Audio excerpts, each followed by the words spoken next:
আউযু বিল্লাহি মিনাশ শাইতানির রাজীম বিসমিল্লাহির রাহমানির রহিম ইন্না আ'তাইনাকাল কাউসার ফাসাল্লি লিরাব্বিকা ওয়ানহার ইন্না শানিয়াকা হুয়াল আবতার। জোরে বলে আল্লাহু আকবার। সূরাটার নাম কি বললাম? সূরাতুল কাউসার। সূরাটার নাম কি? সূরাতুল কাউসার। মুখস্থ করেন। এখানে যারা আছেন সকলে সূরা কাউসার চিনেন না? অনেকেই চিনে না। কারণ আছে এর মধ্যে একটা, আমি এক চাচারে জিজ্ঞাসা করতেছি, চাচা নামাজ পড়েন সূরা ফাতিহা জানেন? কই ওটা আবার কিডা? আমি করলাম নাউজুবিল্লাহ আস্তাগফিরুল্লাহ, সব বনাইছে 40 বছর ধরে নামাজ পড়ো, তুমি সূরা ফাতিহা জানো না? মিয়া নামাজ পড়োটা কি করে? চাচা আমারে বলতেছে, আলী মুর্তজা আমি যে কিছুই জানি না তা না, আমারে মূর্খ ভাইব না, আমি কিন্তু আলহামদুলিল্লাহ জানি। বুঝেন ঠেলাটা এবার কোন জায়গায় আছি। বললাম চাচা একটা দিয়েই মারেন নাকি? কারণ সূরা ফাতিহা ছাড়া তো কোনো নামাজ হবে না। হবে নাকি? লা সালাওয়াতা, কোনো নামাজ হবে না ইল্লা বি ফাতিহাতিল কিতাব। সূরা ফাতিহা ছাড়া নফল বলেন, সুন্নত বলেন, ফরজ বলেন, মুস্তাহাব বলেন, কোনো নামাজ হবে না। হবে নাকি? এই জন্য বলা হচ্ছে লা সালাওয়াতা, কোনো নামাজ হবে না ইল্লা বি ফাতিহাতিল কিতাব, সূরা ফাতিহা ছাড়া। আর চাচাই বলতেছে ফাতিহা জানি না। কয় আমারে মূর্খ বলে না, আমি আলহামদুলিল্লাহ জানি। কি জানি? আলহামদুলিল্লাহ জানি। এখন বলতেছি চাচা এই একটা দিয়েই মারেন নাকি? সূরা কাউসার, ইখলাস, ফালাক এইগুলি জানেন? কয় একটাও না। করেনটা কি? খালি সুবহানাল্লাহ পড়ে মারেন? কয় না। আগে শোনো কি করি, আগে আলহামদুলিল্লাহ পড়ি, তারপরে ইন্না তাইনা পড়ি, তারপরে কুল আল্লাহ পড়ি। বোঝেন না কথা? মানে যেই ভারত সেই যে ইন্ডিয়া চাচা তার জানে না। কথা কোন ঠিক কিনা? এরকম সাধারণ সরল মানুষ অনেকে আছে সূরার নামে সূরাকে চেনে না, তেলাওয়াতের শব্দ দিয়ে সূরাকে চেনে। কথা বলেন ঠিক কিনা? সূরাতুল কাউসার বলে চেনে না, কিন্তু ইন্না তাইনা সূরা বললে সহজেই এইবার সকলেই চিনেছে। সূরাটার নাম হলো ইন্না তাইনা সূরা। কিসের সূরা? ইন্না তাইনা সূরা। এই সূরাটা সকলে জানেন না? আচ্ছা বলেন তো, চেনা রাস্তায় গেলে রাস্তা কম মনে হয় না? অপরিচিত রাস্তায় গেলে মনে হয় অনেক রাস্তা। এই জন্য চেনা একটা সূরা নিয়ে আলোচনা করব। আগামীকাল সকাল পর্যন্ত এই আলোচনার ধাঁচ থাকবে ইনশাআল্লাহ। এবার মুখস্থ করেন সূরাটার নাম জানি কি? সূরাতুল কাউসার। জোরে বলেন সূরার নাম কি? সূরাতুল কাউসার। কাউসার শব্দের আবিধানিক অর্থ হলো অত্যাধিক, অনেক। একটা মনে রাখেন, অনেক। কাউসার শব্দের অর্থ কি? অনেক। এইবার আসেন, এই সূরাটা কোরআনুল কারীমের মধ্যে আল্লাহ রাব্বুল আলামিন 114টা সূরা দিয়েছেন। কয়টা সূরা? 114টা সূরা দিয়েছেন। এই 114টা সূরার সিরিয়াল নাম্বার অনুসারে এই সূরাতুল কাউসারের সিরিয়াল নাম্বার হলো 108। কত? আরো জোরে কত? আমি যদি স্যাম্পল ছোট দেখতেছেন, ছোট হলেও এখন আমি মাস্টার, আপনারা ছাত্র, আওয়াজ জোরে দেবেন। এই সূরাটার সিরিয়াল নাম্বার কত? সূরাটার নাম কি বললাম? কাউসার মানে কি? এই ছাত্র কি রকম রে? কাউসার মানে কি? অনেক। এই সূরাটা কত নম্বর সূরা? 108। এবার আসেন, এই সূরাটা মক্কায় অবতীর্ণ হয়েছে। কোন জায়গায়? মক্কায় অবতীর্ণ হয়েছে। এই সূরাটার মধ্যে আল্লাহ রাব্বুল আলামিন 3টা আয়াতে কারিমা দিয়েছেন। কয়টা? আর জোরে জোরে সে বলো। জোর হলো না? পিছনের লোকে ধান খেয়েছো, আওয়াজ হয় না? আরো জোরে। আয়াত কয়টা? এই তো মুখস্থ হবে না, আব্বা শুদ্ধ হবে। কুরআনুল কারীমের এই সূরাটার মধ্যে 3টা আয়াত আছে আমার বাজান। কয়টা আয়াত? এবার আসেন, আল্লাহ যে সূরাটা দুনিয়ার জমিনে দিয়েছেন, এই সূরাটা দুনিয়ার জমিনে আল্লাহ তাবারক ওয়া তাআলা দিলেন, ঠিক আছে, কিন্তু এই সূরার তো কিছু কথা আছে, ভাষণ আছে, আছে না? খবরের নিউজ হেডলাইন যদি ভালো না লাগে, ও বসে আধা ঘন্টা খামাখা টেলিভিশনের সামনে বসে থাকবে, মজা লাগতেছে না, ভাত খাইয়ে যায়। কথা কান ঠিক কিনা? আর খবরের নিউজ হেডলাইন যদি মারাত্মক হয়, ও না খায় খবর দেখবে। কথা কান ঠিক কিনা? কিরকম? মনে করেন খবরের নিউজ হেডলাইন হচ্ছে মশার সঙ্গে ট্রেনের ধাক্কা লাগে, ট্রেন ভেঙে চুরমার, মশার কিচ্ছু হয় নাই, তাহলে লোক চিন্তা করবে আরে সর্বনাশ, এত মারাত্মক খবর রে, এই খবর না দেখে ভাত খাওয়া যাবে না। কথা কান ঠিক না? ভাই ঠিক। তাহলে আল্লাহ কি বললেন এই আয়াতের মধ্যে? এইটা আগে নিউজ হেডলাইনটা জেনে নেন, তাহলে মজা লাগবে ইনশাআল্লাহ। আল্লাহ বলছেন ইন্না নিশ্চয় আ'তাইনা আপনাকে দান করেছি কাল কাউসার অনেক। এবার আল্লাহ বলছেন অতএব আপনাকে যেহেতু এত দিলাম আপনি কি করুন, ফাসাল্লিলি রব্বিকা ওয়ানহার, আমার নামে নামাজ আদায় করুন, সালাত কায়েম করুন, আর কোরবানি করুন। কি করুন? কোরবানি করুন। তৃতীয় নম্বর আয়াতে বললেন আল্লাহ ইন্না শানিয়াকা হুয়াল আবতার, আর যে কাফেরের বাচ্চাগুলি বলছে আপনি লেজ কাটা নির্বংশ, আমি আল্লাহ ঘোষণা করে দিলাম ওই কাফেরের বাচ্চাগুলি লেজ কাটা নির্বংশ। চিৎকার দিয়ে বলুন না সুবহানাল্লাহ। আর একবার মনে করাই দেব ভাই, সূরাটার নাম কি?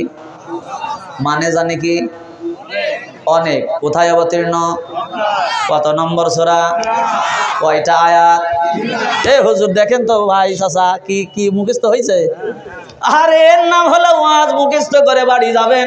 এইবার আসেন আমার ভাইয়ারা, কোরআনুল কারীমের মধ্যে যত সূরা যত আয়াত আল্লাহ নাজিল করেছেন একদিনেই, আওয়াজ দেন একদিনেই। এই কোরআনুল কারীমের এই 30 পারা কোরআন আল্লাহ রাব্বুল আলামিন একদিনে নাজিল করেন নাই। এখানে অনেক আলেম গড়ার শিক্ষক আছে, উস্তাদ আছে, আমার পড়ানোর মতো যোগ্যতা, এই মাদ্রাসায় শিক্ষক আছে। এই জায়গায় কথা বলতে তো আমার ভয় হচ্ছে, তারপরও বলছি ভালো ভালো করে শুনুন। এই যে 30 পারা কোরআন আল্লাহ দুনিয়ার জমিনে নাজিল করলেন, একদিনে করেন নাই। রাসূলের প্রয়োজনের তাগিদে আল্লাহ দীর্ঘ 23 বছরে কোরআনটা নাজিল করেছেন। জোরে বলি ঠিক না বেঠিক? এই যে কোরআনের 30 পারা 114টা সূরা আল্লাহ নাজিল করেছেন, এই নাজিলের পেছনে যে কারণে সূরাগুলি নাজিল হয়েছে, যে ঘটনার প্রেক্ষাপটে আয়াতগুলি নাজিল হয়েছে, এটাকে বলে আয়াত নাজিলের প্রেক্ষাপট বা শানে নুজুল। সুবহানাল্লাহ বললেন না? যে কারণে সূরাটা নাজিল হয়েছে, যে ঘটনাকে কেন্দ্র করে, ওই ঘটনাকে কেন্দ্র করে যে সূরাটা নাজিল হয়েছে এটাকে বলে ওই সূরা নাজিলের প্রেক্ষাপট বা শানে নুজুল। বুঝতেছেন আপনারা?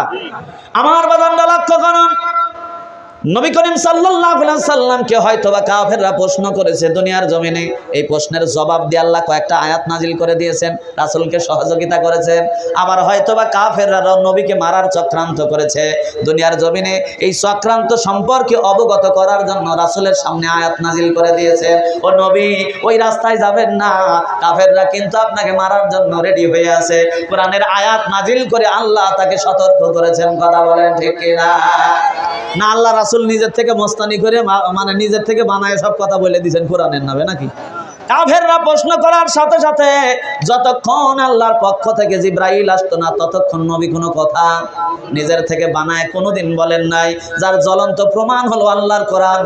আল্লাহর কোরআন বলছে ওয়ামা ইয়ান্তিকু আনিল হাওয়া ইন হুয়া ইল্লা ওয়াহয়ু ইউহা, আমার নবী যেটা বলেছে, আমার নবী যেটা করেছে, আমার নবী যেটাতে মৌন সম্মতি দিয়েছে সেটা ওহী, সেটাও আমি আল্লাহ বলেছি। জোরে বলি মারহাবা।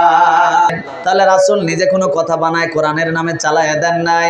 এই যে সূরা কাউসার আল্লাহ নাজিল করেছেন, এই সূরা কাউসার এমনি এমনি নাজিল করেন নাই। এই সূরা কাউসার নাজিলের পিছনে একটা ঘটনা আছে, কিছু শানে নুজুল আছে, যে প্রেক্ষাপটে আল্লাহ সূরাটা নাজিল করেছেন এইটা না জানলে তাফসীর ভালো লাগবে না। কথা বলেন ঠিক কিনা?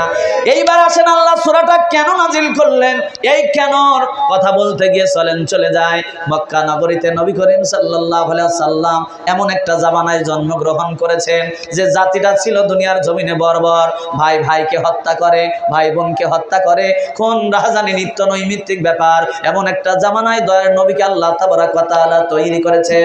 ওই জামানায় দাওয়াত দিতে গিয়ে আল্লাহ তাবারাক ওয়া তাআলা দুনিয়ার জমিনে তার ঘর সংসার তৈরি করেছেন। আম্মা জান খাদিজাতুল কুবরা রাদিয়াল্লাহু তাআলা আনহার সঙ্গে তার বৈবাহিক জীবন দুনিয়ার জমিনে তৈরি করেছেন। তার এই বৈবাহিক জীবনে আল্লাহ রাব্বুল আলামিন 3টা পুত্র সন্তান দান করলেন। কয়টা? 3টা পুত্র সন্তান দান করবার পরে আল্লাহ রাব্বুল আলামিন দুনিয়ার জমিন থেকে আবার যথাসময়ে সন্তানগুলো নিয়ে গেলেন। কিন্তু তারপরও লক্ষ্য করে দেখা যায় দয়ার নবীর দলে ইসলাম কবুল করে হাজার হাজার মানুষ তার কণ্ঠে কোরআন শুনে, কোরআনের বাণী শুনে দুনিয়ার জমিনে মুসলমান হয়ে যাচ্ছে। কারণ কোরআনের একটা আকর্ষণ আছে না নাই? জোরে বলে আকর্ষণ আছে না নাই? কারণ দুনিয়ার জমিনে কোরআনের যে আকর্ষণ, এই আকর্ষণে কাফের নেতারা পর্যন্ত নিজেকে কন্ট্রোল করতে পারে নাই। আল্লাহর নবী তেলাওয়াত করতেছেন ঘরের মধ্যে, আল্লাহ তাবারাক ওয়া তাআলার হাবিবের তেলাওয়াত শোনার জন্য উতবা, সাইবা, আবু লাহাব, আবু জেহেল ঘরের কোনায় দাঁড়িয়ে গেছে। ঘরের কোনায় যখন দাঁড়িয়ে গেছে আল্লাহ রাসূল তেলাওয়াত করতেছেন আলহামদুলিল্লাহি রাব্বিল আলামিন আর রহমানির রহিম এমনি করে যখন তেলাওয়াত করেন উতবা সাহেব, আবু লাহাব, আবু জেহেল ঘরের কোণে সুন্দর করে দাঁড়ায় দাঁড়ায় কোরআন শুনে। কিন্তু সুবে সাদিক যখন হয়ে গেছে নিজেদের অজান্তে, আবু জেহেল চিন্তা করতেছে, হারে আমি তো কোরআনের বিপক্ষের দল, কথা কন না কেন, আমি তো কোরআনের বিরোধী দল, আমি যদি এইভাবে কোরআন শুনি তাহলে তো মক্কার সাধারণ জনগণ আমার পিছনে থাকবে না, মুহাম্মাদের দলে চলে যাবে। আমি এই যে গদিটা অবৈধভাবে ক্ষমতা দখল করে আছে, গদি আর পাছার তলে থাকবে না, কথা কন ঠিক কিনা? এই জন্য আবু জেহেল তড়িঘড়ি করে জায়গা ত্যাগ করে যাওয়ার জন্য চেষ্টা করে। হঠাৎ করে একজনের গায়ের সঙ্গে আধারের মধ্যে লাগে গেছে, বলে কেডা রে? কয় আমি উতবা। তুমি কেডা? কয় আবু জেহেল। কয় নেতা যে, তুমি এখানে? কয় মুহাম্মদ কি যেন তেলাওয়াত করে রে, শুনতে ভালো লাগে কিন্তু মানতে। বাংলাদেশে এরকম কিছু লোক আছে, তেলাওয়াত শুনলে হাদিয়া দেয়, তোহবা দেয়, তেলাওয়াত শুনলে বাহবা দেয়, দোয়া করে, কিন্তু ওই একই তেলাওয়াতের তাফসির যখন বক্তা করে তখন মাইক কাইরে নেয়, কথা কান ঠিক কিনা? একই তেলাওয়াত নামাজের মধ্যে শুনে হাদিয়া দেয়, কারণ তখন তো বোঝে নাই কি বলেছে, কথা কান ঠিক কিনা?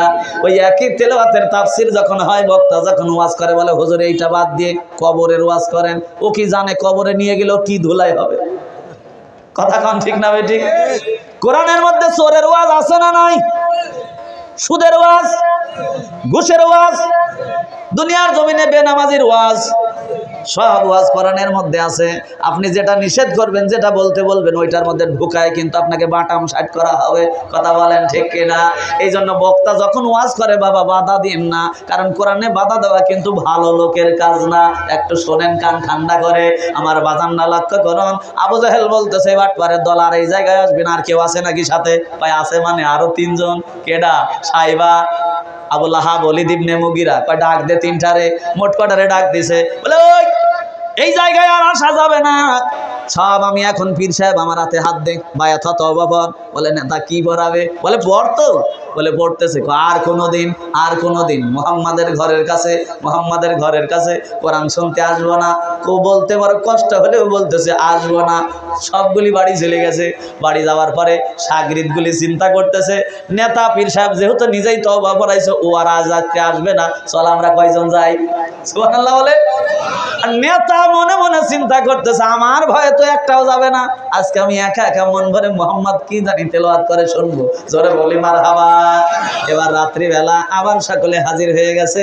আল্লাহর নবী মুহাম্মদুর রাসূলুল্লাহ সাল্লাল্লাহু আলাইহি ওয়াসাল্লাম তেলাওয়াত করতেছেন, রব্বুল মাশরিকাইনি ওয়া রব্বুল মাগরিবাইন ফাবি আইয়ি আলা রাব্বিকুমা তুকাযযিবান। বলে আল্লাহু আকবার।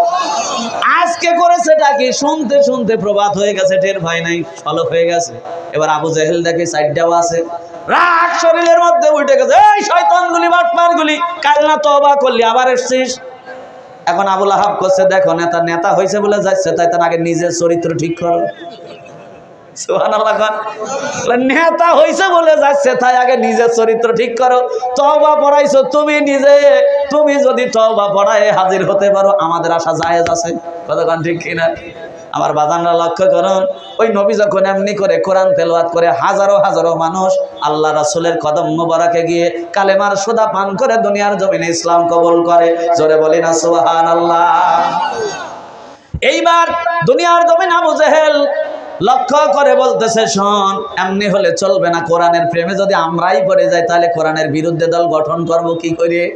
এটা আর করা যাবে না, এখন সংসদ ভবনে যাওয়া লাগবে। কাফেরদের একটা সংসদ ভবন ছিল, যেই জায়গায় সংবিধান তৈরি হয়। আমেরিকায় যেই জায়গায় সংবিধান বানায়, এটার নাম হলো হোয়াইট হাউস। নাম কি? White house. ভারতে যেই জায়গায় হয়, এটার নাম হলো মন্ত্রিসভা। আর বাংলাদেশে যেই জায়গায় সংবিধান বানানো হয়, এটার নাম হলো সংসদ ভবন। নাম কি? সংসদ ভবন। কাফেরদেরও একটা সংসদ ভবন আছে, এটার নাম হলো দারুন নদওয়া। আবু জেহেল মক্কার বড় বড় কুরাইশদের নিয়ে সে সংসদ ভবনে এবার বাজেট পাস করতেছে। ও আমার নেতারা শোনো, মুহাম্মদ যে কোরআন তেলাওয়াত করে, কোরআন আর শুনবো না, কাউকেও শোনাতে দেব না।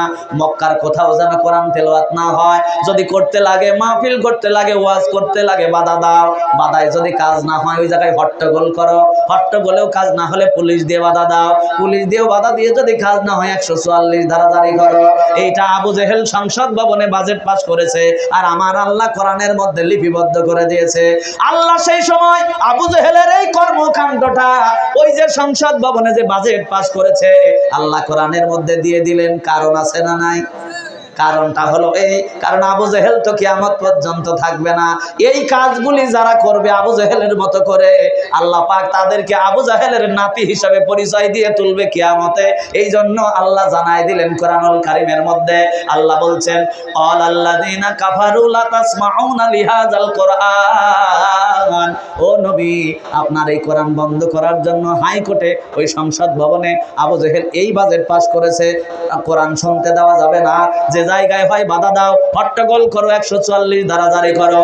আল্লাহর কসম করে বলি, আজও যারা কোরআনের মাহফিলে বাধা দেবে, কোরআন শুনতে দুনিয়ার জমিনে মানুষদেরকে দুনিয়ার জমিনে বাধা দেবে, আমার মনে হয় এরা মারা যাওয়ার পরে হাড্ডি টেস্ট করলে কিছু কণিকা পালি আবু জেহেলেরটা পাওয়া যাইতে পারে। কথা বলেন ঠিক কিনা? কারণ মুসলমান দুনিয়ার জমিনে কোরআন হলো তাদের কলিজা। কথা বলেন ঠিক কিনা? কারণ আপনি যদি মুসলমান হয়ে থাকেন তাহলে কোরআনের বিপক্ষে কোনোদিন কথা বলবেন না। কথা বলেন ঠিক কিনা? এই বাজেট পাস করার পরেও লক্ষ্য করে দেখা গেল হাজার হাজার মানুষ দুনিয়ার জমিনে কালেমা পড়ে মুসলমান হয়ে যাচ্ছে। ওতবা ডাক দিয়ে বলতেছে, নেতা যে হারে মানুষ এই যে ইসলাম কবুল করতেছে, আপনি যতই ধরেন, যতই মারেন, যতই জেলখানায় দেন, যতই ফাঁসি দেন, এই লোক কেন যেন এই মুহাম্মাদের দলে খালি বাইরেই যাচ্ছে। সুবহানাল্লাহ বলবেন না? কে দলটার হইলোটা কি? এত ফাঁসি দিলেন, এত জেলখানায় দিলেন, এ দলে লোক বাড়ে কি করে? সুবহানাল্লাহ বললেন না?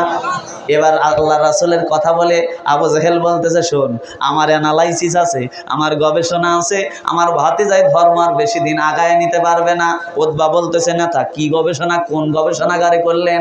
বলতেছে, শোন আমার ধারণা মতে দুনিয়ার জমিনে আবু জেহেল কিন্তু আসলেই জ্ঞানী ছিল। কথা কোন ঠিক কিনা? ওর আগে নাম ছিল আবুল হিকাম, জ্ঞানীর পিতা।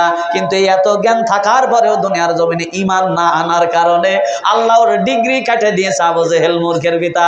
তার মানে আল্লাহ বোঝাতে চাইলেন, তুমি যতই ইঞ্জিনিয়ার হও, যতই ডাক্তার হও, যতই মাস্টার হও, আমার ইমানের জ্ঞান যদি তোমার ভিতরে না থাকে, তোমার চাইতে গন্ড মূর্খ আমার জমিনে আর একটাও নাই। কথা বলেন ঠিক কিনা?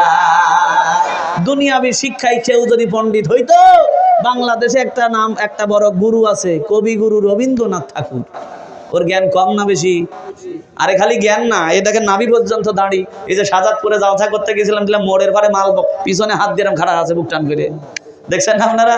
এই নাভি পর্যন্ত দাঁড়ি। দাঁড়ির বিবেচনায় কেউ যদি ইমামতি পাইতো, তাহলে রবীন্দ্রনাথ ঠাকুর হয়তো বাইতুল মোকাররমের ইমাম। এই ভুল বললাম নাকি আমি? আর যদি দাঁড়ির বিবেচনায় ভাই পানি, তো আমি আগেই আউট, পিছনের লোক আমার দাঁড়িয়ে দেখতে পারতেছে না। কথা কোন ঠিক কিনা? ভুল বললাম রে ভাই? এই জন্য জ্ঞান থাকলেই দুনিয়ার জমিনে তার ভিতরে যদি ঈমান না থাকে, ওই ব্যক্তির জ্ঞান আল্লাহর কাছে দাম নাই। কথা কোন ঠিক কিনা? আল্লাহ দুনিয়ার জমিনে আবু জেহেলকে জ্ঞান দিয়েছিলেন, কিন্তু ওই জ্ঞান দিয়ে আল্লাহকে না চেনার কারণে আল্লাহ ওর ডিগ্রি আবুল হিকাম কেটে দিয়ে আবু জেহেল রেখেছেন। কথা বলেন ঠিক কিনা? এবার আবু জেহেল বলছে, শোন আমার অ্যানালাইসিস মতে আমার ভাতিজার ধর্ম বেশি দূর যাবে না। বলে, নেতা কেমন অ্যানালাইসিস? বলে, আমার জানা মতে মুহাম্মদ যে ধর্মের প্রচার করে, এই একই ধর্মের দাওয়াত দিয়েছিল ইব্রাহিম আলাইহিস সালাম। তার মানে ওর জ্ঞান আছে না নাই? বোঝেন এবার? একই ধর্মের দাওয়াত দিয়েছিল ইব্রাহিম আলাইহিস সালাম। তবে আশ্চর্যজনক হলো, ইব্রাহিমের মৃত্যুর পরে এই ধর্মটাকে সামনের দিকে এগিয়ে নেওয়ার জন্য তার বেটা ইসমাইল কালেমার পতাকা ধরেছে। লজিক ঠিক আছে না? আবু জেহেল বলছে, শোন উতবা, আমার জানা মতে মুসা নামে একটা নবী এসেছিল একই ধর্ম প্রচার করার জন্য। মুসার মৃত্যুর পরে তার ভাই হারুন এই কালেমার ঝান্ডা ধরেছে। আবার হযরতে ইয়াকুব আলাইহিস সালাম দুনিয়ার জমিনে একটা নবী ছিল, তার মৃত্যুর পরে কালেমার ঝান্ডা ধরেছে তার পুত্র ইসমাইল, ইউসুফ আলাইহিস সালাম। যারা বলে সুবহানাল্লাহ। আবু জেহেল বোঝাতে চাচ্ছে, ও আমার সৈন্য বাহিনী শুনো, দুনিয়ার জমিনে যত নবী এসেছে তাদের বংশে থেকে কেউ না কেউ এই ইসলামটাকে বাড়ানোর জন্য পরে জন্ম নিয়েছে। কিন্তু আমার ভাতিজা মুহাম্মদ, তার তো 3 জন পুত্র সন্তান হয়েছিল, 3 জনে কি তার আল্লাহ আবার উঠায় নিয়ে গেছে? তার মানে তার পতাকা ধরার মতো উত্তরসূরি দুনিয়ার জমিনে আর কেউ থাকলো না, তার বংশে বাতি দেওয়ার কেউ নাই। আমার ভাতিজা তো লেজ কাটা হয়ে গেছে, নির্বংশ হয়ে গেছে। আমার ভাতিজার এই দিনটা সামনের দিকে আগাবে না। মুহাম্মদ যতদিন বেঁচে থাকবে ততদিনই দিন থাকবে। মুহাম্মাদের মৃত্যুর সঙ্গে সঙ্গে এই দিনটা দুনিয়ার জমিন থেকে নিঃশেষ হয়ে যাবে। জোরে বলি নাউজুবিল্লাহ। লা ইলাহা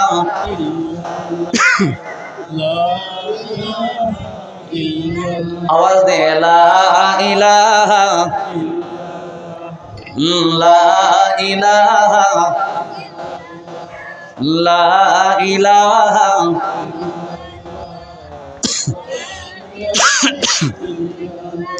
লা ইলাহা ইল্লাল্লাহ মুহাম্মাদুর রাসূলুল্লাহ।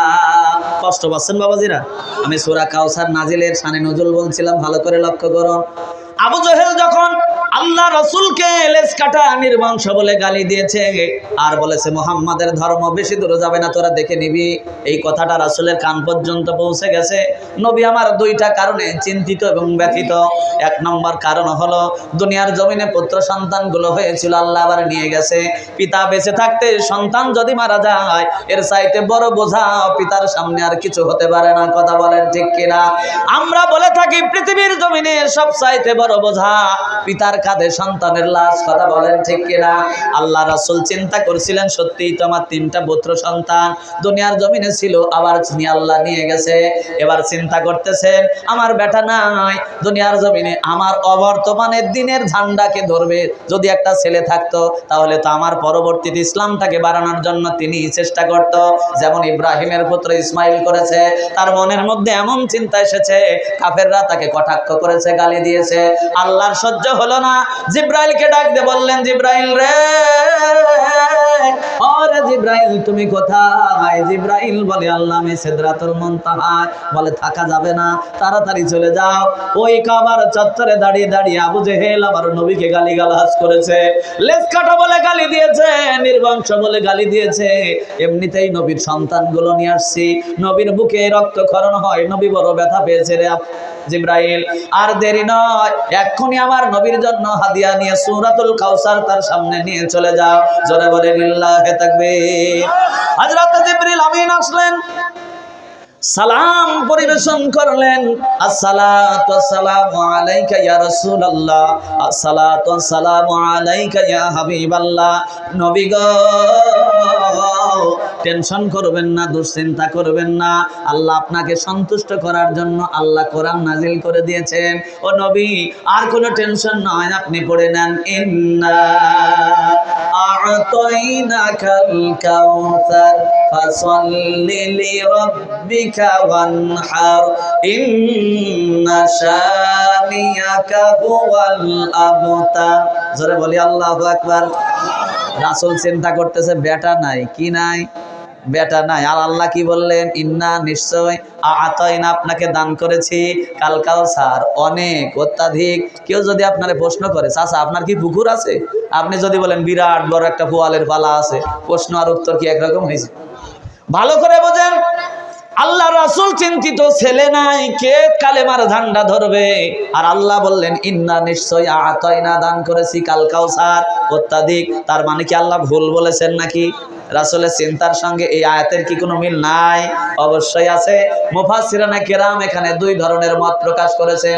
এদিক ওদিক তাকালে বাপজান আলোচনা বোঝা যাবে না, আমার দিকে তাকান। মুফাসসিরানে কেরাম এখানে 2 ধরনের আলোচনা পেশ করেছেন। একজন মুফাসসিরানে কেরাম বলছেন, যেহেতু রাসূলের পুত্র সন্তানগুলি আল্লাহ নিয়ে গেছেন, এই ব্যথাটা দূর করার জন্য, কষ্টটাকে লাঘব করার জন্য আল্লাহ রাব্বুল আলামিন নির্দিষ্ট করে, কি করে?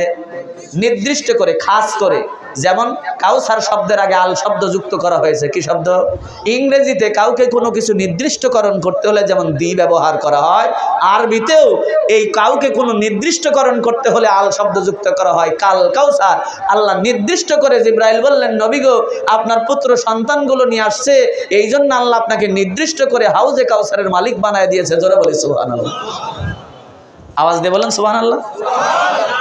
অন্য মুফাসসিররা কেরাম বলছেন যে না, যেহেতু আল্লাহর নবী পুত্র সন্তান নিয়ে চিন্তিত, আল্লাহ রাসূল বেটা নিয়ে চিন্তিত, আল্লাহ এখানে বেটার সুসংবাদই দিয়েছেন। জোরে বলি সুবহানাল্লাহ। কেমনি করে সুসংবাদ দিলেন? আল্লাহ তাবারক ওয়া তাআলা বলছেন, নবী গো, ইন্না আ'তাইনাকাল কাউসার, ও নবী, আপনার 3টা সন্তান নিয়ে আসছি, তাতে কি হয়েছে? 4টা সন্তান নিয়ে আসছি, তাতে কি হয়েছে? নবী গো, আমি আল্লাহ আপনাকে ঘোষণা দিলাম, ইন্না নিশ্চয় আ'তাইনা, আপনাকে দান করেছি কাল কাউসার, অনেক। আল্লাহ এই আয়াতটা দিয়ে বোঝাতে চাইলেন, নবী গো, 3টা পুত্র সন্তান আপনার নিয়ে এসেছি, তো কি হয়েছে? আমি আল্লাহ ওয়াদা করলাম, পৃথিবীর জমিনে যত মানুষ কিয়ামত পর্যন্ত পড়ে নেবে লা ইলাহা ইল্লাল্লাহ মুহাম্মাদুর রাসূলুল্লাহ। ও নবী, যারা এই কালেমা পড়বে, কালেমার পথে চলবে, কালেমা মেনে নিজের জীবন গঠন করবে, আমি আল্লাহ ওয়াদা করলাম, কিয়ামত পর্যন্ত যত মানুষ এই কালেমার ছায়াতলে আসবে, আপনার মত এবং পথ মানবে গো নবী, আমি ওই লোকগুলোকে, ওই মানুষগুলোকে আপনার রূহানি সন্তান হিসাবে কবুল করে নিয়ে তাদের দ্বারাই দুনিয়ার জমিনে ইসলামকে বিজয় করব। জোরে বলি সুবহানাল্লাহ। কথা কি বুঝতেছেন আমার? বলছেন, হে রাসূল, আপনি কেন টেনশন করেন? 3টা সন্তান নিয়ে আসছি, তো কি হয়েছে? যারাই কালেমা পড়বে, কালেমার উপরে টিকে থাকবে, আপনার আদর্শ মানবে, আমি আল্লাহ ঘোষণা করে দিলাম, ওই ব্যক্তিদের, ওই রূহানি সন্তানগুলিকে দিয়ে কিয়ামত পর্যন্ত এই দিনের আঞ্জাম দেব, দিনটার বিজয় ঘটাবো। জোরে বলি সুবহানাল্লাহ। আমার বাজানরা, তাহলে রাসূলের রূহানি সন্তান হওয়ার দরকার আছে না নাই? আল্লাহ পাক বললেন, যারা কালেমার উপরে প্রতিষ্ঠিত থাকবে, কি থাকবে? কালেমার উপরে প্রতিষ্ঠিত কিন্তু অনেকেই নাই, খালি মুখে কালেমা লা ইলাহা ইল্লাল্লাহ বলার নাম প্রতিষ্ঠিত করা না। দুনিয়ার জমিনে রাসূলের মত এবং পথ মানা লাগবে। আমার ভাইজানেরা ভালো করে লক্ষ্য করেন, নূহ আলাইহিস সালাম প্লাবন যখন শুরু হয়ে গেছে, প্লাবন শুরু হওয়ার সঙ্গে সঙ্গে তার একটা বেটা ছিল, নাম তার কেনান। সে ছিল বিদ্রোহী, তার মতে বিশ্বাস করে না, পথেও বিশ্বাস করে না, তার নিজের ঔরসজাত সন্তান। এই কেনান যখন ডুবে যায়, হযরতে নূহ আলাইহিস সালাম বললেন, আল্লাহ, ওই যে আমার বেটা ডুবে যাচ্ছে গো আল্লাহ, কত মাথায় নিয়েছি, চুমু খেয়েছি, কোলে তুলেছি। আল্লাহ রাব্বুল আলামিন বললেন, ও পয়গম্বর, লাইসা মিনা হালিক। আল্লাহ ধমকের সুরে বললেন, লাইসা মিনা হালিক। দুনিয়ার জমিনে তোমার ঔরসে জন্মগ্রহণ করার পরেও ও তোমার বেটা নয়, আহাল নয়, আমি আল্লাহ বলছি। কেননা ওর সঙ্গে তোমার পথের মিল নাই, ওর সঙ্গে তোমার মতের মিল নাই। তোমার সন্তান হলো তারা, দুনিয়ার জমিনে তোমার মত মানে যারা, তোমার সন্তান হলো তারা, দুনিয়ার জমিনে তোমার আদর্শ মানে যারা, তোমার সন্তান হলো তারা, নৌকায় চড়ে বসেছে যারা। কথা কোন ঠিক না বেটে? এই জন্য নবী গো, দুনিয়ার জমিনে আপনার আদর্শ যারা মানবে, কালেমাটা যারা বুঝে গ্রহণ করবে, আমি আল্লাহ বললাম, কিয়ামত পর্যন্ত ওই ব্যক্তিগুলোকে আপনার রূহানি সন্তান হিসেবে কবুল করে নিয়ে আমি আল্লাহ রাব্বুল আলামিন দুনিয়ার জমিনে এই দিনটাকে সামনের দিকে আগায় নেব। জোরে বলি না সুবহানাল্লাহ। আল্লাহ শব্দ ব্যবহার করলেন কি? ওয়ালাল আখিরাতু খায়রুল লাকা মিনাল উলা। নবী টেনশন করবেন না, আজ থেকে আগামীকাল থেকে পরশু, এমনি করে এই দিনটাকে বর্ধিত করার দায়িত্ব আমি আল্লাহর, আপনি কোনো টেনশন করবেন না। জোরে বলি সুবহানাল্লাহ। আল্লাহ রাসূল তাও বিচলিত, মনটা তার খারাপ। আল্লাহ পাক বললেন, জিবরাইল রে, আমার নবীকে এত বড় খবর দেওয়ার পরেও নবীর মনটা কেন খারাপ? আল্লাহর নবী বললেন, জিবরাইল, আল্লাহকে বলো, দুনিয়ার জমিনে তো আমার বংশের কোনো মানুষ এখন আমার সাথে নাই। আবু জেহেল মারে, উতবা মারে, সাইবা মারে, আমাকে মারার জন্য চক্রান্ত করে, দুনিয়ার জমিনে দিনটাকে থামায় দিতে চায়। আল্লাহ পাক জিবরাইলকে ডাক দিয়ে বললেন, জিবরাইল, আমার নবীকে বলে দে, নবীকে এখন মারার চক্রান্ত করতেছে এরা। শুধু তাই নয়, নবীর জন্মের পূর্বে এরা চক্রান্ত করেছে আল্লাহ রাসূলকে দুনিয়ায় আসতে দেবে। আল্লাহ গল্প শোনা দিচ্ছেন, নবী আপনি কেন টেনশন করেন? এখন ওরা মারার চিন্তা করেছে না, আপনার জন্মের আগে থেকে এরা চিন্তা করেছে। বৈঠক বসে গেছে মক্কা নগরীতে, খ্রিস্টানদের প্রধান একজন নাম তার হলো মারহাব। নাম কি বললাম? মারহাব। ইহুদিদের মধ্যে একজন লিডার নাম তার হলো মুখাইরে। আর মূর্তি পূজক যারা মূর্তি পূজা করে এদের একজন লিডার নাম তার আবু জেহেল। নাম কি? আবু জেহেল। আর যিনি সভাপতিত্ব করতেছেন ওই দুনিয়ার জমিনে সানা নগরীর বাদশা নাম তার হলো আব্রাহা। নাম কি? আব্রাহা। তিনি সভাপতির দায়িত্ব পাইছেন। এই 4 জন লিডার আর 39 জন অ্যাসিস্ট্যান্ট নিয়ে মিটিং বসে গেছে মক্কার বুকে। মিটিংটা কি বিষয়ে? যে মুহাম্মদ নামে একটা নবী দুনিয়াতে আসবে। তাদের ধর্ম যাজকরা তাদের মাওলানারা বলেছে ওই নবী আসলে কিন্তু আপনাদের 12টা বাজবে। সুবহানাল্লাহ বলেন। এই জন্য নেতারা গোল টেবিল বৈঠক করে বসে গেছে ওই নবীরা আসতে দেওয়া যাবে না, যে কোনো মুহূর্তে ঠেকা। আল্লাহ বলতেছে আমি পাঠাবো, তোরা পারলে ঠেকা। পারবে কেডা? জোরে বলেন, পারবে কেডা? এইবার মুখাইরে মারহাব আবু জেহেল মিটিং এ যখন বসে গেছে, প্রত্যেকটা ধর্মের কিন্তু ধর্মগুরু আছে, আছে না? খ্রিস্টানদের যারা ধর্মগুরু এদেরকে বলা হয় ফাদার, হিন্দুদের আছে ঠাকুর, মুসলমানদের আছে মৌলানা, আছে না নাই? এইরকম একজন ব্যক্তি দুনিয়ার জমিনে ডাকলেন, মারহাবে আয়, আমার ধর্মযাজক এদিকে আয়, মৌলানা সাহেব এদিকে আয়। আমার কিতাবের মধ্যে ওই যে মুহাম্মদ আসতেছে, মুহাম্মদ সম্পর্কে কি লেখা আছে তাড়াতাড়ি বল।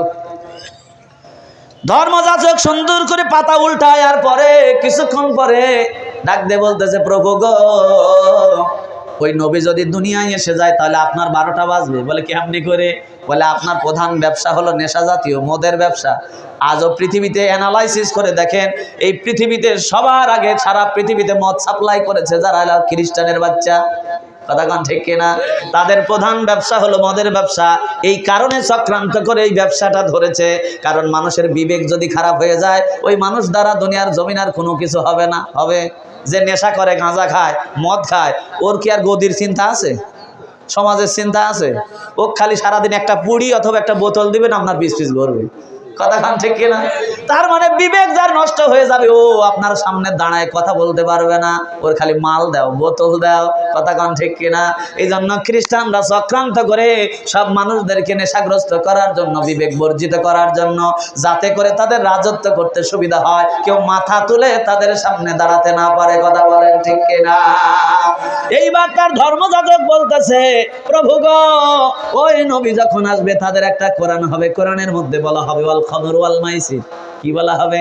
যত রকম নেশা জাতীয় দ্রব্য আছে যেটা বডির জন্য ক্ষতিকর, সব হারাম করে দিয়েছেন কে? সিগারেট, বেড়ি এটা ডাইরেক্ট হারাম করেন নাই, কিন্তু হাদিস আসছে যেটা দেহের জন্য ক্ষতিকর এগুলি সব হারাম। এগুলি কি? হারাম। সিগারেট খাইলে কি স্বাস্থ্য বাড়ে? বাড়ে মনে হয়। তাইলে কে যেন আবিষ্কার করেছে সিগারেট খাওয়া মাকরু। এই হাদিস যেটা দিয়েছে এটা হারিকেন ধরে খুঁজে পাওয়া যাচ্ছে না। আবার জর্দা আবার আছে, জর্দা নাই? সিগারেটের মধ্যে যে মাল আছে জর্দার মধ্যে একই মাল আছে। কথা কান ঠিক কিনা? সিগারেট খায় তো অর্ধেকটা ধুমি উড়িয়ে যাচ্ছে, অর্ধেক মাল ঢুকতেছে, জর্দা পুরাটাই ঢুকে আপনার কলজে নষ্ট করতেছে। কথা কান ঠিক কিনা? সিগারেট কোম্পানি তাও ইমানদার কোম্পানি বাপ। আবার হাসতেছে, দেখেন সিগারেটের প্যাকেটে লেখা থাকে সংবিধিবদ্ধ সতর্কীকরণ, ধূমপান স্বাস্থ্যের জন্য ক্ষতিকর, আছে না লেখা? আরে ভাই, কোন কোম্পানি নিজের কোম্পানি সর্বনাশ করার জন্য এগুলি লেখে? আরে তার তীর কোম্পানির সোয়াবিন তেল কোনোদিনও লেখে না ভাই আমার তেল কিনেন না, এর মধ্যে কিন্তু 1% পাম অয়েল আছে, ওই তেল কিনবে আর কেউ? কিন্তু সিগারেটের প্যাকেটের উপরে এটা লেখার পরে গু খায় কি খায় না? কথা কন, খায় কি খায় না? এটা খাইলে আপনার ফুসফুস যাবে, কিডনি যাবে, সব ড্যামেজ হবে। এইটা ড্যামেজ করার অধিকার আল্লাহ দেন নাই। কথা কন ঠিক কিনা?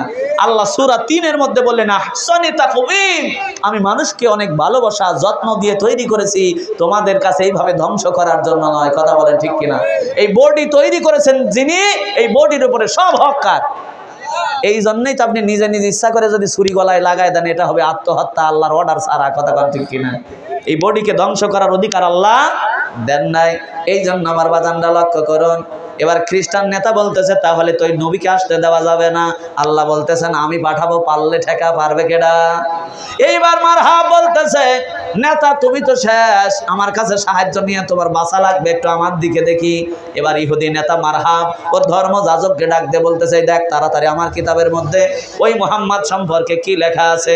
এবার পাত উল্টায়ার পরে গবেষণা করে করে এইবার বলতেছে, নেতা তোমার অবস্থাও বেশি ভালো না কেরাসিন। জোরে বলি সুবহানাল্লাহ। বলতেছে কেন রে? বলতেছে ওই নবী যখন আসবে তোমাদের প্রধান ব্যবসা হলো সুদের ব্যবসা। কিসের ব্যবসা?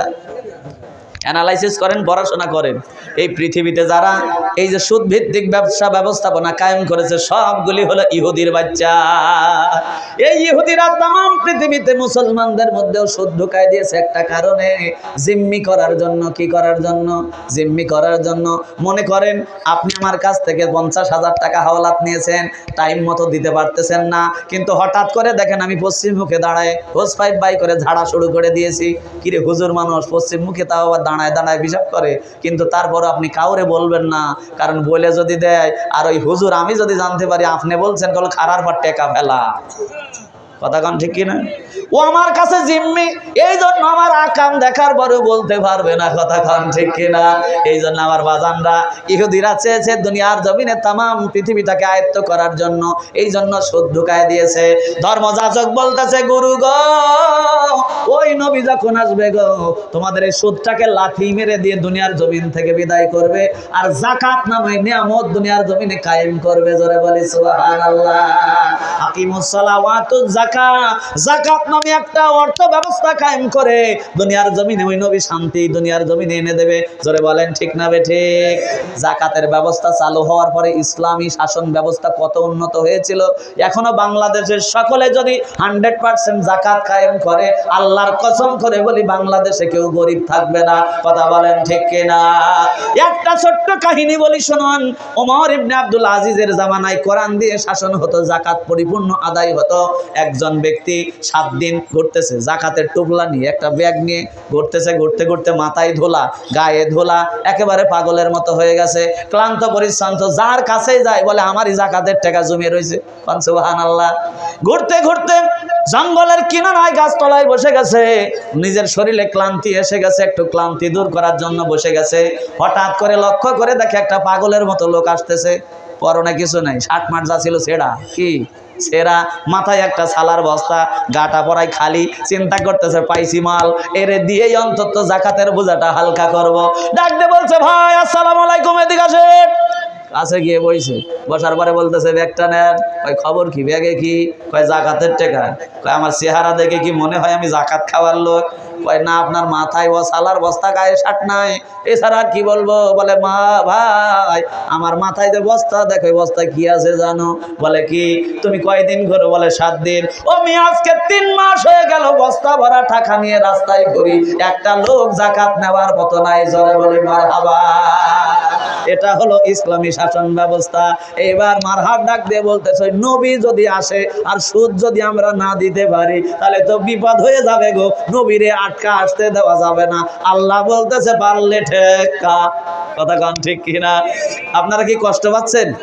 আলোচনা চলবে না মোনাজাত হবে? আমার বাজানরা লক্ষ্য করুন, খুব খেয়াল করবেন আমার বাজানরা। এবার বাসে একজন নাম তার আবু জেহেল, যে মূর্তি পূজক। আবু জেহেলের প্রধান ব্যবসা ছিল মেয়েদেরকে শর্ট শর্ট পোশাক পরাতো। কি পোশাক? শর্ট শর্ট পোশাক পরায়া স্টেজ তৈরি করে দুনিয়ার জমিনে নগ্নতায় যুবকদেরকে লিপ্ত করে দিত, ড্যান্স দেখাইতো, নাচ দেখাইতো, গান দেখাইতো, মূর্তি পূজা করতো আবু জেহেল। ওই আবু জেহেলের নাতিপুতিরা আজও আজকে ভারতবর্ষে এই ব্যবসা করেই যাচ্ছে। দেখেন লজিকটা দেখেন। আবু জেহেলের ব্যবসা ছিল নারীদেরকে নর্তকী বানায়া স্টেজ তৈরি করে মক্কার সব যুবকদেরকে ওই জায়গায় হাজির করতো আর নাচ দেখাইতো। এই আবু জেহেলের একই ব্যবসা এখনো ওর নাতিরা করতেছে। ভারতবর্ষকে এমন মানুষ নাই চেনে না এই ফিল্ম ইন্ডাস্ট্রির কারণে। কথা কন ঠিক কিনা? আমার বাংলাদেশের মা বোনেরা তো সব চাইতে বেশি চেনে স্টার জলসার জি বাংলার কারণে। কথা কান ঠিক কিনা? বাঁধি মানে না, স্টার জলসার জি বাংলা নষ্ট করলো ওই আমার সোনার বাংলা। আরে বোঝে না তো সে বোঝে না, কোনো বাধা যে মানে না, স্টার জলসার জি বাংলা নষ্ট করলো ওই আমার সোনার বাংলা। কথা বলেন ঠিক কিনা? এটার কারণে স্বামী স্ত্রীর মিল নাই। দুনিয়ার জমিনে স্বামী অফিস করে চলে আইছে, বলতেছে ও নার্গিসের মা আমার আজকে বড় অফিসে বড় কষ্ট হয়েছে, ওই রান্নাঘরে গিয়ে খাবো না, এই ফ্যানের তলে রুমের মধ্যে একটু ভাতটা এনে দাও। বলে আমি হয়ে তোমার সংসার করে গেলাম। A common dialogue. চাচা আপনারটাও যা বলে আমারটাও তাই বলে। কথা কান ঠিক কিনা? এই ডায়লগ সব কটার মুখস্থ যে আমি হয়ে তোমার সংসার করে গেলাম। কথা কান ঠিক কিনা? এরপরে বলতে চাস কত তাড়াতাড়ি কাম সারছি, স্টার জালসার শেষ সিরিয়ালটা দেখবো, তোমার জন্য তো আমার পারার জনায়, এই নাও ভাত জগার গিলাস ঢালুয়ার খাও। কথা কান ঠিক কিনা? এ স্বামী স্ত্রীর মিল আছে কিসের জন্যে? টিভির জন্যে, স্টার জালসার জি বাংলার জন্যে। ওই আবু জেহেল সেই সময় অশান্তি বাঁধাইছে, এখনো জ্বলতেছে। কথা কান ঠিক কিনা? আবু জেহেল দুনিয়ার জমিনে নর্তকী বানায়া নারীদেরকে নাচাইতো। তার ঠাকুর বলতেছে ওই মুহাম্মদ যখন দুনিয়াতে আসবে, মেয়েদেরকে তোমরা যে ভোগ্য পণ্য বানিয়েছ, দুনিয়ার জমিনে জৈবিক চাহিদা মেটানোর জন্য শুধু মেয়েদেরকে ব্যবহার করো। আল্লাহর নবী যখন দুনিয়ায় আসবে গো, ওই মেয়েদেরকে মায়ের সম্মান দেবে মুহাম্মদ। জোরে বলি সুবহানাল্লাহ। শুধু তাই নয়, ওই মেয়েদেরকে দুনিয়ার জমিনে পিতার সম্পত্তি থেকে অধিকারী করবে, স্বামীর সম্পত্তি থেকে অধিকারী করবে। ওই নবী যখন আসবে, মেয়েদের সম্মানহানি হবে না, ওই দিন থেকে মেয়েরা সম্মানিত হবে। জোরে বলি মারহাবা। আর কিছু কিছু বাংলাদেশের ল্যাংটা মেয়ে ঝালবাল বলতেছে ইসলাম মেয়েদেরকে ঠকাইছে। আরে বেটা ঘাটাসের বাচ্চা ঘাটাস, ইসলাম না আসলে আজও মেয়েরা পুরুষের কাছে ধর্ষিতাই হতো, খালি কোনো দাম পাইতো না। কথা কোন ঠিক না বেটি? কথা কি ভুল বললাম? আজ নারী স্বাধীনতার বাংলাদেশ, আমরা কাঁদে কাঁদে শেষ। এইগুলি যারা করতেছে এদেরকে বাটাম সাইড করা লাগবে। কথা কোন ঠিক না বেটি? সুবহানাল্লাহ, আলহামদুলিল্লাহ, লা ইলাহা ইল্লাল্লাহ, লা ইলাহা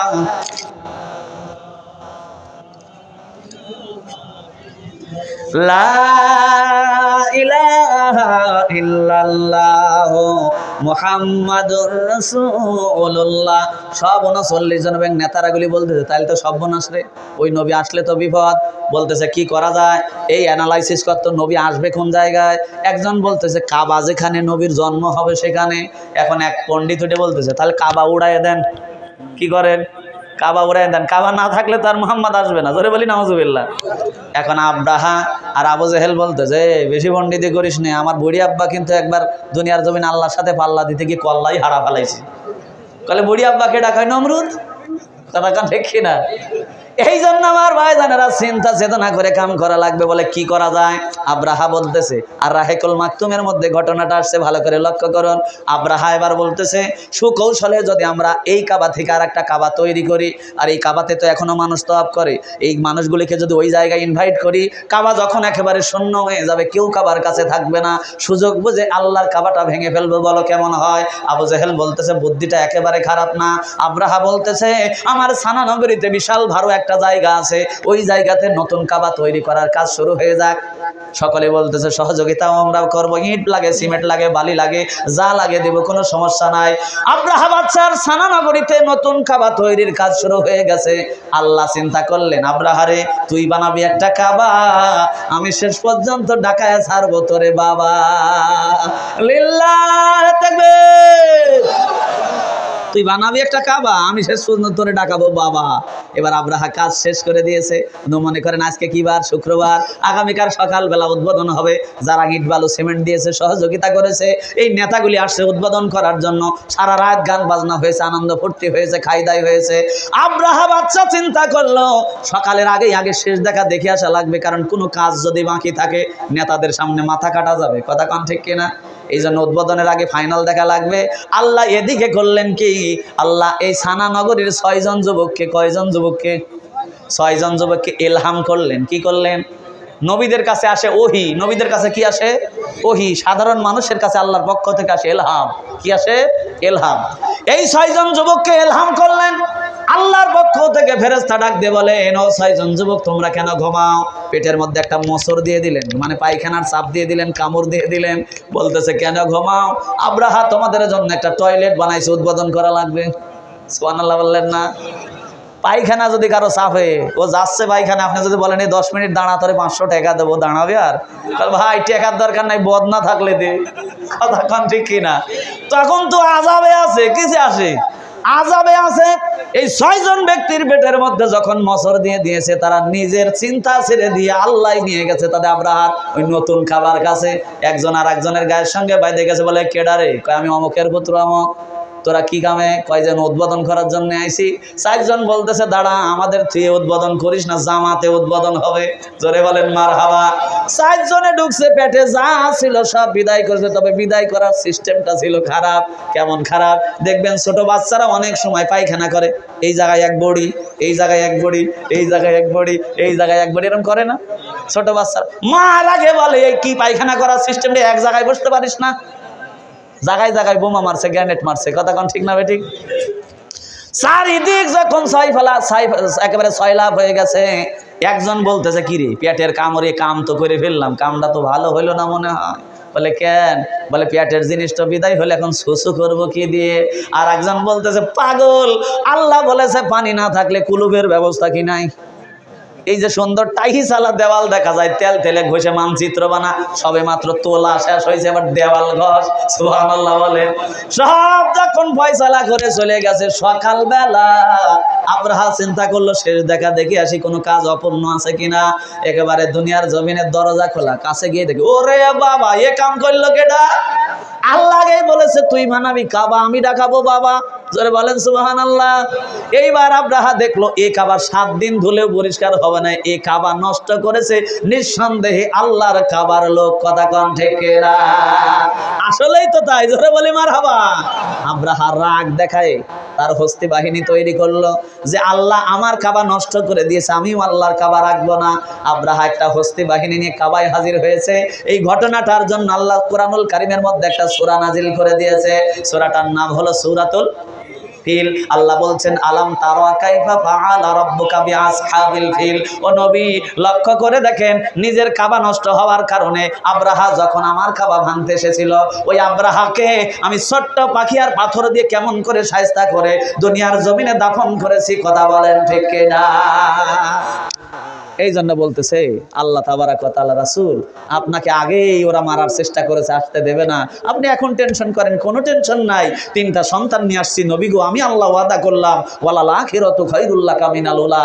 আজ থেকে আগামীকাল থেকে পরশু এই দিনটা বর্ধিত করার দায়িত্ব আমি আল্লাহর। জোরে বলি সুবহানাল্লাহ। এখন আসেন একটা একটা সূরা করে আয়াতের ব্যাখ্যা হবে, কিন্তু টাইম নাই। কি নাই?